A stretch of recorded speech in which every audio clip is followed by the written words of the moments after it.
Hi everyone, I will be talking about the artist Umberto Boccioni.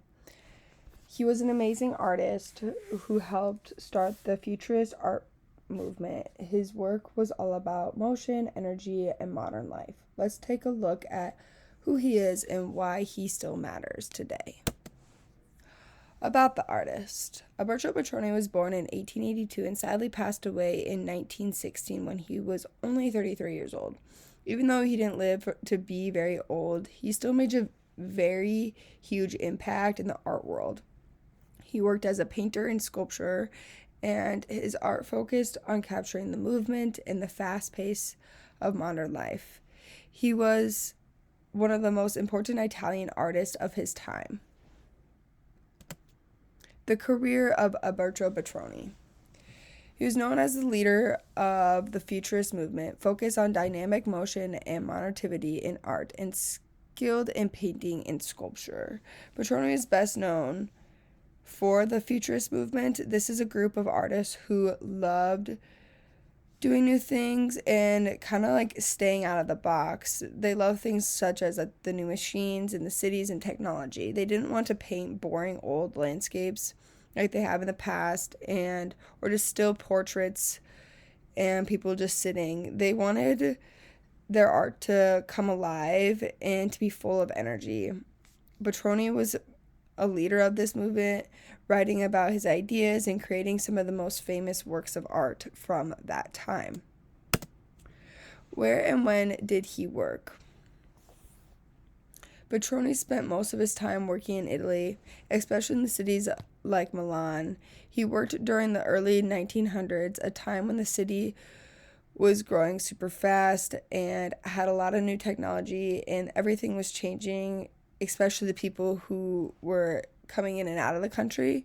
This exciting time inspired a lot of his art, which focused on progress, a lot of movement, and things about the future.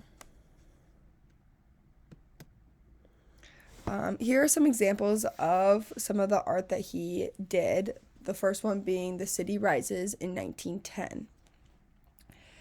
This is one of Boccioni's most famous pieces. It shows workers and horses in the city all blending together in like a very bright but also super chaotic way. You can really feel the energy of the city in this painting just from all the motion going on.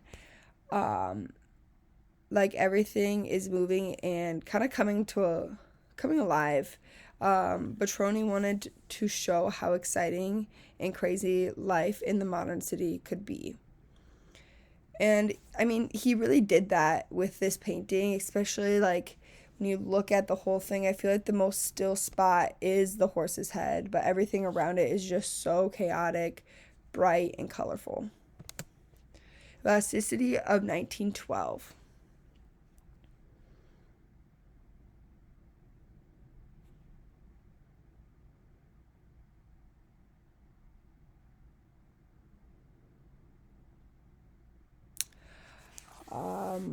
Boccioni's elasticity is all about featuring energy and movement. The painting shows a feature, possibly a rider on the horse, with limbs that seem to be just like stretched and kind of very chaotic. The colors and shapes flow around the figure, creating this sense that the whole scene is like in motion, and it feels very like pixelated almost, and like almost like moving so much that it's coming to life. His work here isn't about showing things realistically, but more abstract and just really feeling the energy and movement that's coming from this painting. It's like he's trying to express the power and spread the life of the early 20th century where everything was speeding up. I love this painting. It took me so long to be able to actually see the horse and the rider on it, but it's so abstract and really like you can just take whatever you feel from it. I don't know. I just love the colors and how like pixelated and different it was compared to the last.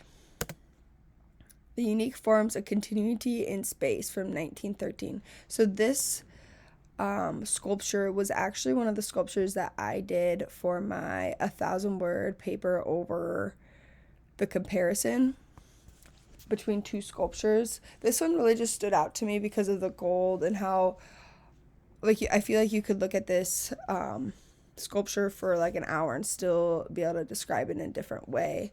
But it's supposed to show a person walking, but instead it feels and looks like super realistic. The figure is stretched and twisted and showing motion. It almost feels like the wind, like this person is like standing in the wind and everything's blowing off of it.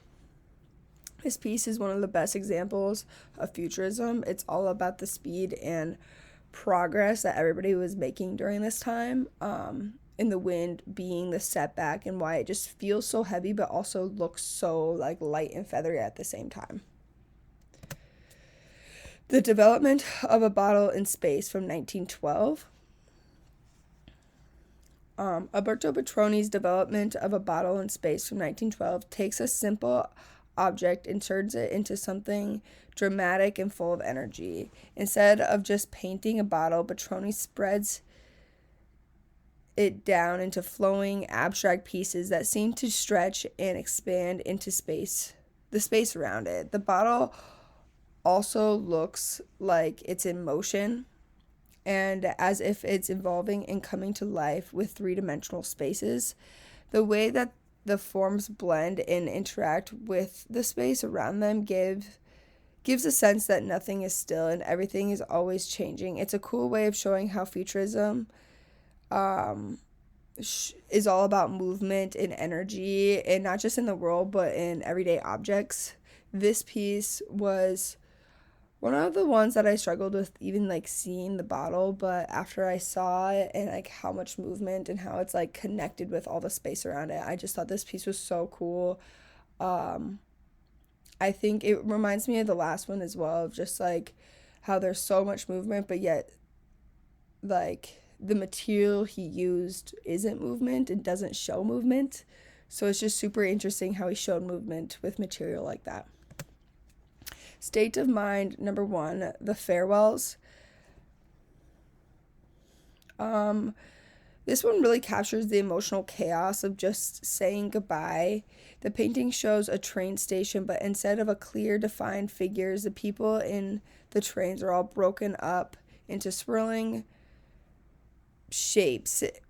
It's as if the whole scene is in motion, reflecting that the rush and confusion that comes with leaving. The colors are super intense and brings this whole painting really to life, but in a very overwhelming, and it really gives you a sense of like chaos and an emotional goodbye.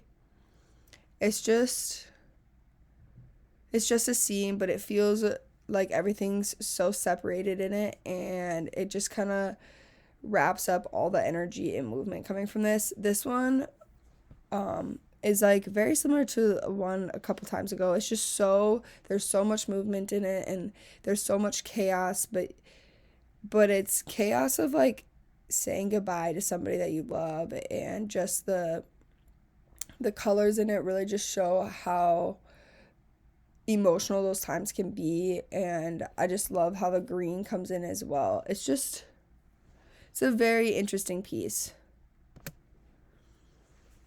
State of mind number 2, those who go. This one shows the emotional weight of someone leaving. The painting has this feeling of a lot of movement and figures that just seem to be stretched out and blurred, as if they're being pulled away, or as if that like someone was taking a picture and moved. It's just so blurry. And I feel like the darker colors really show how sad and more intense he was trying to create or make this painting feel. And the distance between those who leave and those who stay is also a big thing. You feel the brighter colors, and then you also feel the darker colors, and I just feel like there's this weird distance between the whole thing. And the way he captures the movement really makes you experience the chaos and raw emotion of saying goodbye.